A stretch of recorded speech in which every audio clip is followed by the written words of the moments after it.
జై హింద్ జై Bharat. Welcome to బిఎస్టీవీ. పేద మధ్యతరగతి కుటుంబాలకు కేంద్రం గుడ్ న్యూస్ చెప్పింది. ప్రధానమంత్రి ఉజ్వల యోజన కింద వంట గ్యాస్ సిలిండర్లపై ఇస్తున్న సబ్సిడీని 2025 మార్చి 31 వరకు పొడిగించాలని కేంద్ర ప్రభుత్వం యోచిస్తున్నట్లు సమాచారం. అర్హులైన కొనుగోలుదారులకు ఆర్థిక సహాయం కొనసాగించడం లక్ష్యంగా ప్రభుత్వం చర్యలు తీసుకొనుంది. ప్రస్తుతం ఉజ్వల యోజన లబ్ధిదారులకు ప్రభుత్వం ప్రతి ఎల్పిజి సిలిండర్కు 300 రూపాయల సబ్సిడీ అందిస్తుంది. వీరు సంవత్సరంలో 12 సిలిండర్లు రీఫిల్లింగ్ కోసం పొందేందుకు వీలు కల్పిస్తుంది. 2023 అక్టోబర్లో ఈ సబ్సిడీని 100 నుంచి 300కు పెంచారు.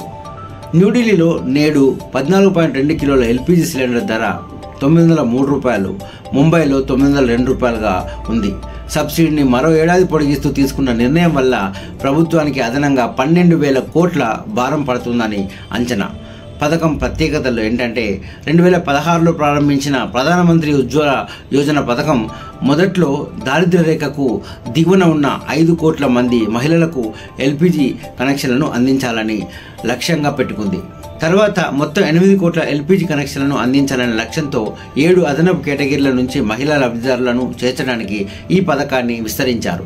ప్రభుత్వం అర్హులైన అభ్యర్థులకు 14.2 కిలోల సిలిండర్తో పాటు ప్రతి కొత్త కనెక్షన్కు 1,600 నగదు బదిలీ చేస్తుంది. అయితే లబ్ధిదారులకు సెక్యూరిటీ డిపాజిట్లు, రెగ్యులేటర్ ఖర్చులు, ఎల్పిజి గొట్టం, ఇన్స్టాలేషన్ ఛార్జీలతో సహా కొత్త గ్యాస్ కనెక్షన్ పొందేందుకు సంబంధించిన వివిధ ఖర్చులను కూడా ప్రభుత్వం భరిస్తుంది.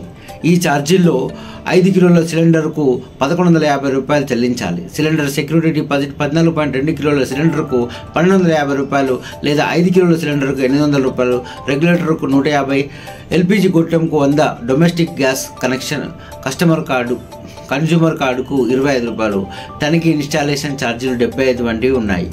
ఎవరు అర్హులు చూద్దాం. ఉజ్వల పథకానికి దరఖాస్తు చేసుకోవడానికి అర్హులైన అభ్యర్థులు తప్పనిసరిగా షెడ్యూల్ కులాల వారై ఉండాలి. అత్యంత వెనుకబడిన తరగతులు లేదా ప్రధానమంత్రి ఆవాస్ యోజన లేదా అంత్యోదయ అన్న యోజన వంటి ఇతర ప్రభుత్వ పథకాల లబ్ధిదారులు వంటి నిర్దిష్ట వర్గాలకు చెందిన వయోజన మహిళలు అయి ఉండాలి.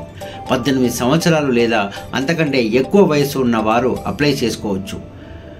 తేయాకు తోటల్లో పనిచేసే లేదా పనిచేసే తెగకు చెందిన వారు, ద్వీపాలు, నదీ ద్వీపాలలో నివసించేవారు, ఎస్సీసీసీ గృహాలలో ఒకదానికి చెందినవారు అయి ఉండాలి. 14 పాయింట్ డిక్లరేషన్ ప్రకారం పేద కుటుంబానికి కూడా అర్హత ఉంది.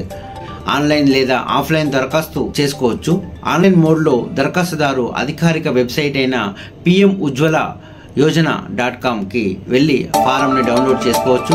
ఈ ఫారంను సమీపంలో ఎల్పిజి సెంటర్లో సమర్పించాలి లేదా ఆఫ్లైన్లో సమీపంలో ఎల్పిజి పంపిణీ ఏజెన్సీ దరఖాస్తు ఫారంను సమర్పించవచ్చు. దరఖాస్తు ప్రక్రియ కొన్ని సాధారణ డాక్యుమెంట్లు అవసరం. వలసదారులు రేషన్ కార్డులు లేదా అడ్రస్ ప్రూఫ్ సమర్పించాల్సిన అవసరం లేదు. వారు అడ్రస్ ఫ్యామిలీ డిక్లరేషన్ కోసం సెల్ఫ్ డిక్లరేషన్ అందజేయాల్సి ఉంటుంది. మరి ఈ వీడియో కనుక మీకు నచ్చినట్లయితే లైక్ చేయండి, షేర్ చేయండి, ఛానల్ని సబ్స్క్రైబ్ చేసుకోండి. Thank you for watching BSTV. జై హింద్.